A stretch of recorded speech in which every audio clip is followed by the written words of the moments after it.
আসতেছি রাস্তা দিয়া, তখন দেখি ছায়া দিকে উপরে আমলকি গাছের উপরে পাতিলের মধ্যে ভাত রান্না করতেছে আর আগুন দাও দাও করে জ্বলতেছে।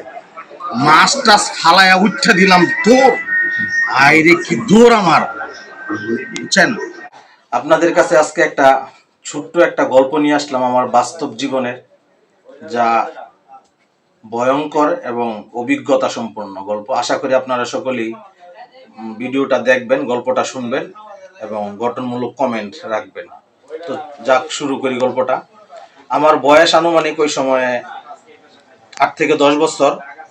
ওই সময় আমি কাঁঠালের সিজন, কাঁঠাল নিয়ে গেলাম আমাদের এলাকার এক বাজারে। বাজার থেকে যখন কাঁঠাল বিক্রি করিয়া আসি, আসার পথে একটা নদী পড়ে ছোট। ওই নদীটা পার হয়ে যখন আসি, আসার পর একটা আমলকি গাছ আছে, বিশাল বড় আমলকি গাছ। সাথে আমার এক খালা আছে। তো ওই খালা আমারে বলতেছে কি, রাস্তা চালু করে হাঁটো, এখন দুপুর টাইম হয়ে গেছে, সাথে আবার মাছ আনছো, এই সমস্যা হইতে পারে, চালু করে হাঁটো। তা আমি পোলাবান মানুষ, খালা একটু বুঝে, তো আমলকি গাছ দেখে, আমলকি দেখে মনে করেন যে আমার তো লুপ লাগিয়ে গেছে, ছোট মানুষ। গেলাম আমলকি গাছের নিচে, আমলকি 2-1টা টুকাইলাম। খালা কিন্তু উপরে দাঁড়ায় রয়েছে। তো খালা বলতেছে একটা ডিল দো আমলকি গাছে। দিলাম এক ডিল। ডিল দেওয়ার পরে ভাই, আমলকি গাছের ডিল দিছি, সাথে আমলকি 2-1টা পড়ছে। পড়ার পর আবার দ্বিতীয় ডিল যখন দিলাম, দ্বিতীয় ডিল দেওয়ার পরে যখন উপরের দিকে তাকাইছি, তাকায় দেখি ভাই, এই যে দেখেন আগে আমার রুম গুলা জড়ায় গেছে শরীরে, দেখেন লুম গুলা জড়ায় গেছে, কত ভয়। এই ভয়টা এখনো কাজ করতেছে আমার ভিতরে। তো আমলকি গাছের দিকে ডিল দেওয়ার পর উপরে চায় দেখি ভাই, আমলকি গাছের উপরে 4টা ডালের 3টা ডালের মাঝখানে এক লোকে মানে ভাত রান্তাছে। দেখেন আমার পশম গুলা ঝাড়ায় গেছে। আপনারা তো হয়তো আপনাদের কাছে এটা অস্বাভাবিক মনে হতে পারে, কিন্তু এটাই বাস্তব। ভাত রান্তাছে উপরে দিয়া, ভাতের বক বক বক বক এরকম উঠতেছে, ধোঁয়া বাড়িতেছে, কোনো মানুষ নাই।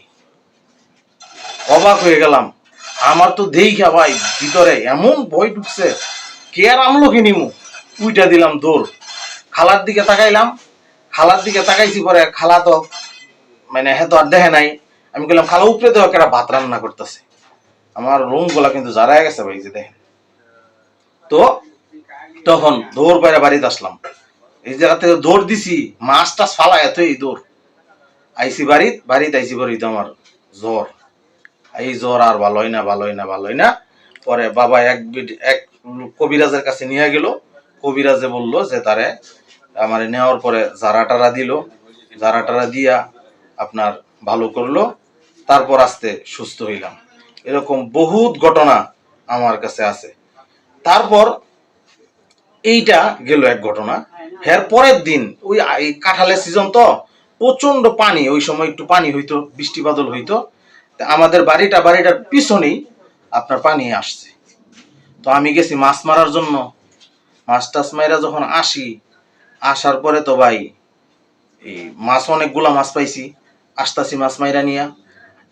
খালই আছে, খালই চিনেন কিনা আমি জানি, নামঘর এলাকায় বলে খালই। এই খালইয়ের মধ্যে মাছ, বড় একটা মাছ পাইছি। ও মা, যখন মাছ মাইরা যখন টানে উঠছি, উইটা দিয়ে মাছ নাই একটাও। আমার তো মিজাজ গরম হয়ে গেছে, কিরে মাছ কই গেল। তারপরে আবার মনে করেন যে নামলাম নদীতে মাছ মারার জন্য, আবার মাছ মারলাম। মাছ তো পাই, বড় বড় মাছ পাই, মানে লাডি মাছ, শিং মাছ, এই সমস্ত মাছগুলা পাই। মাছগুলা থই খালুয়া, মাছ পাইতাছি। যে পরিমাণে মাছ পাইতাছি, আমার টান লাগে যখন খালুই বইরা গেছে। কিছুক্ষণ পরে আবার উঠলাম, ওইটা দিয়ে মাছ নেই। আচ্ছা, আমি ছোট মানুষ, আমি কিন্তু একাই। এই সময় বাজে প্রায় আনুমানিক, আমার খেয়াল নাই, এই তো দুপুর টাইম এরকমই হইতে পারে। তারপরে আপনার এই আবার নামলাম তৃতীয়বার আমার কিন্তু ওই যে ভয় নাই, এখন কিন্তু ভয় নাই মনের ভিতরে। তৃতীয়বার আবার নামলাম, নাই মাসাইরা, তারপরে আবার মাছ মারলাম। এরকম মাছ পাই না, আবার একই কাহিনী। তারপরে আমার এক লোক যাইতাছে এই রাস্তা দিয়া, সে কইছে কিরে রাসালেনো কে রস তুই। আমি কই মাছ মারতাছি। কে বেটা তোর পিছনে এটা কি দেহস না তুই। আমি কি কই ছায়া দেখ। ও মা, ছায়া দিহি রুম বড় আসমানের মতো একটা দাঁড়ায় রয়েছে লোক, খালই লইয়া। আমি ছায়া দিয়ে, আমার খালই নাই। আজীব ঘটনা। উইটা ধর যে দিলাম ভাই, সব কিছু ফালাইয়া থইয়া, একবারে একাধারা 10 দিন জ্বর ছিল আমার। এই জ্বর ভালোই না ভালোই না। কবিরাজের কাছে বাবাই নিয়ে গেল, আমার কিন্তু মা নাই। কবিরাজের কাছে বাবাই নিয়ে গেল, বাবাই নিয়ে যাওয়ার পরে কবিরাজে বললো আপনার ছেলের 4 দিন আগে 2 দিন আগে এই এক ঘটনা ঘটলো, জায়গা দিলাম ভালো হইলো, আপনার ছেলেরা আবার মাছ মারাত পাঠাইছেন কে লিগা? আরে কোয়েন না, বলামান মানুষ জায়গা খালি মাছ মারতো, মাছ মারা ভাল লাগে। আসলে ব্যাপার হলো আমার মাছ মারা খুব ভাল লাগতো ওই সময়। তো আর ভালো হইলো না। 10 দিন 15 দিন পরে 10-15টা কবিরাজ আইন না জারিয়া জুইরিয়া ফুটু দিয়া পরে আমারে ভালো করলো। আল্লাহ, এই ঘটনাগুলা কিন্তু আসলেই বাস্তব। কেউ বিশ্বাস করুক আর না করুক, আমি মনে প্রাণে বিশ্বাস করি। আরো একটা ঘটনা আছে, অন্য সময় আপনাদেরকে বলবো ইনশা আল্লাহ ভাই।